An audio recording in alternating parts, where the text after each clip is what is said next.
With the second pick in the 2020 NBA Draft, the Golden State Warriors select James Wiseman.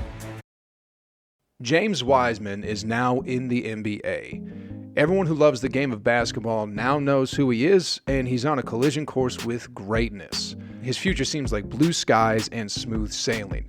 I didn't mean that literally, but you can take it that way if you'd like. I mean, he does play in sunny California at the Chase Center, which is Bayside. He comes from a good family, he's in a fantastic position in life, and there should be no reason that he shouldn't wake up every morning with a smile on his face. Yet, things weren't always this way with the young basketball star, not even close. Follow me today as we travel back a bit in time to see where this all started for the 2020 lottery pick, James Wiseman. Smash that like button, subscribe if you're new, and welcome back to Hoop Reports. Alright guys, so the story is as follows. The kid was born in the city, fell in love with the game of basketball at an early age, had an insane growth spurt, and boom, he got noticed by top basketball scouts all over the country and ended up as a lottery pick in the NBA. The end. Thanks for watching the video today guys, appreciate it. Don't forget to hit that like button and subscribe, and I'll see you in the next one. Alright, I'm just kidding. I couldn't resist that. Here I go for real this time. Born in Nashville, Tennessee, Wiseman is the son of Donzalee and Stefan. His parents were separated, so he lived with his mother and sister Jaquarius, who is 7 years older than himself, whom he frequently played and lost to during one-on-one basketball sessions as a child. Growing up, a good day was when the electricity was running and the saying around the house was make it till Friday, because Friday was when his mother, who was a school bus driver, would receive her paycheck, which would pay the bills, put food on the table, and just keep the family going. Like most other kids, Wiseman didn't like to get rough and physical in basketball. When Wiseman was about 4 years old, he was already taller than most of the kids his age, so he was allowed to play with some of the bigger boys, like fourth graders. He would often have his arms crossed in front of him to avoid getting hurt, and his mom Donzalee noticed this. She was a smart lady and did the most practical thing to solve the issue. That's right, she signed him up for some good old football. Well, needless to say, after that, James Wiseman never had any difficulties with physicality anymore. He became one of the dogs. By the 8th grade, Wiseman was already a 6'9" skyscraper, standing just about as tall as LeBron James, and from then on out, football was out the window, and it was just 100% basketball for him, day in and day out. At this point, he would often go to local neighborhood courts and join in games where he was up against fully grown men in their mid-20s. Alright, Wiseman was still just 13 at this point and said, "They used to rough me up, but that's how I gained mental toughness." In Wiseman's first year in high school, he was able to average about 10 points per game, and it was at this point in his life that he started getting noticed for real. Scholarships were already being offered to him. A little while later, Wiseman transferred to Memphis East High, which was actually on the other side of the state of Tennessee, and it was here he found one of his earliest tutors of the game, the man, the myth, the legend, Penny Hardaway. Penny went to work on Wiseman pretty much right away and started to drill basketball into him to make him the best player he could possibly become. Hardaway started working on the kid's jump shot, release point, and mechanics overall in order for him to become just a bit quicker and a little bit more accurate. This led Wiseman to become a much more reliable marksman as his range and accuracy increased significantly. Hardaway also pulled out some of his dusty tapes from back in the day and did some film work with Wiseman on Shaq. Not his inside the NBA analysis stuff where he just jokes around and talks about barbecue chicken all day, but instead when he was a member of the Orlando Magic and was running up and down the court like a forward, because Hardaway believed that's how Wiseman was going to get a lot of easy buckets. Wiseman said of Penny, "The modern day big has to play make and put the ball on the floor.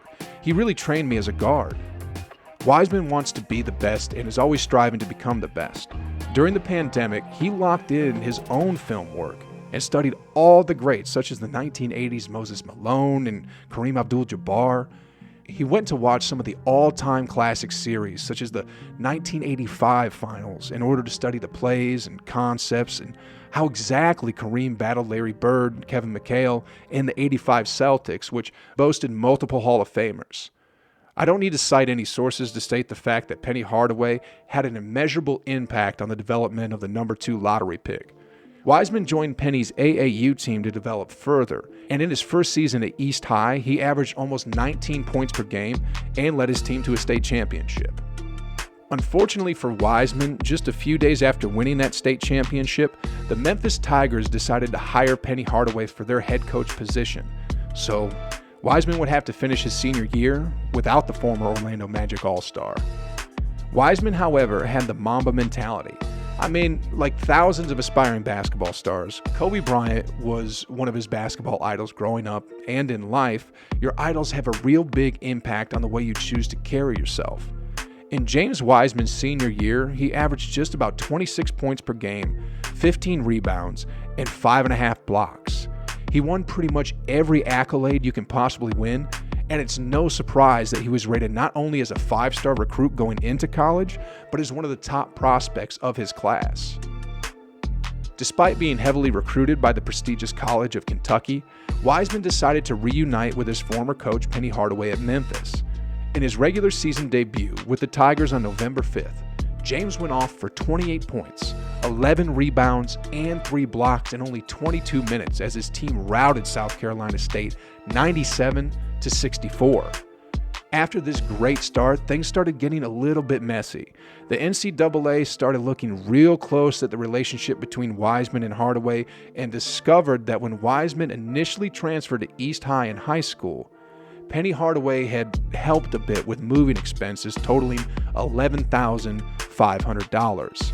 It gets a little confusing and irritating at this point, but in the end, after the dust settled, the NCAA decided that if Wiseman wanted to play college basketball, he was to be suspended for 12 games and was also ordered to pay $11,500 to a charity of his choice. About that initial $11,500 that Hardaway had assisted in moving expenses, Wiseman was about 16 at the time, and he knew nothing of it. When his mom was asked to weigh in on the situation, she replied, "James knew nothing about it. You think $11,500 is money for the number one player?" That was way before James even thought about Memphis. How did Penny ever know he was going to be the coach at Memphis? I left my job to go help my kids. I had been at my job for almost 15 years. When Penny Hardaway was asked about the situation, he replied, "James is the nicest kid. He didn't deserve any of it.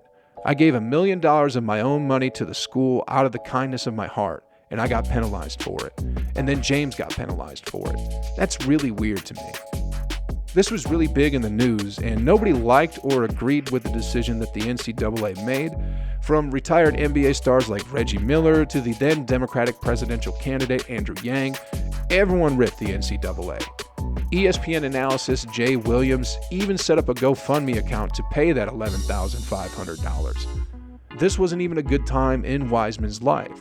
The sport of basketball, which he grew up loving and practiced his heart out every single day, was being taken away from him for something that was 0% his fault. James Wiseman said this about the whole debacle: "I was really in the middle of a hurricane. That's like the worst place you could possibly be.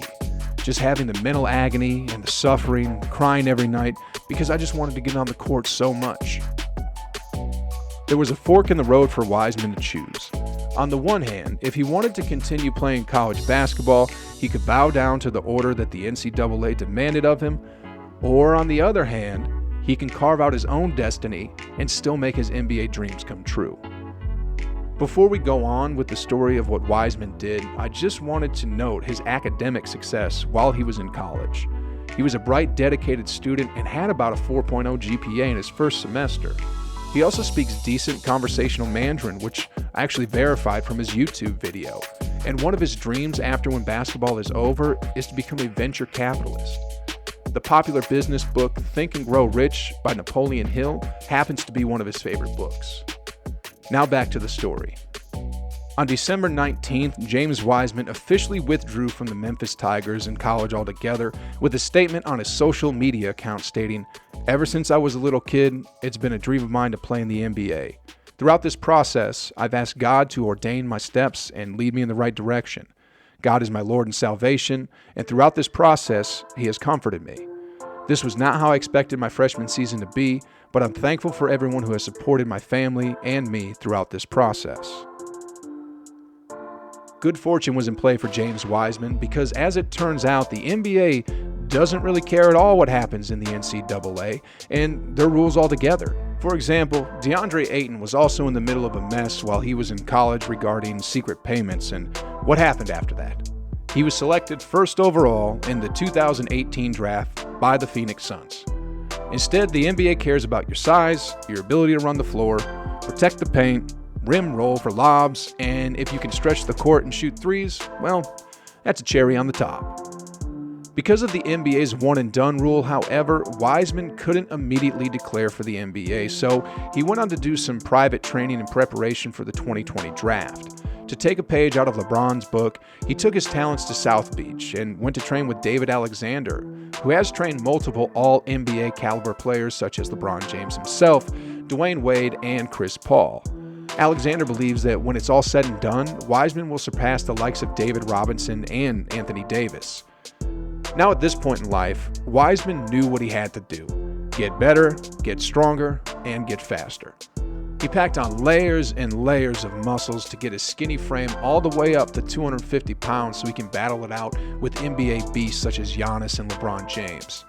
In October, a little before the draft, Warriors coach Steve Kerr, GM Bob Myers, and owner Joe Lacob went to pay the 7-foot lottery pick a visit in the gym in Miami, and they saw a beast. Steve Kerr instructed him to do drills that the two-time MVP Stephen Curry would do, which are guard drills, such as dribbling the ball up and down the floor, dribble handoffs, pick and pop shooting, and long-distance shooting. That workout changed the course of James Wiseman's life. Prior to that, Steve Kerr and the other Warriors executives weren't really sure exactly what to make of the 7-footer because, as we all know, height's an advantage, but nothing in the NBA is a guarantee. For example, their number 1 pick in 2006, the 7-foot Andrea Bargnani. After seeing that workout, though, they were just praying to dear God that Minnesota won't pick him. What happened soon after that workout? With the 2nd pick in the 2020 NBA Draft, Golden State Warriors select James Wiseman,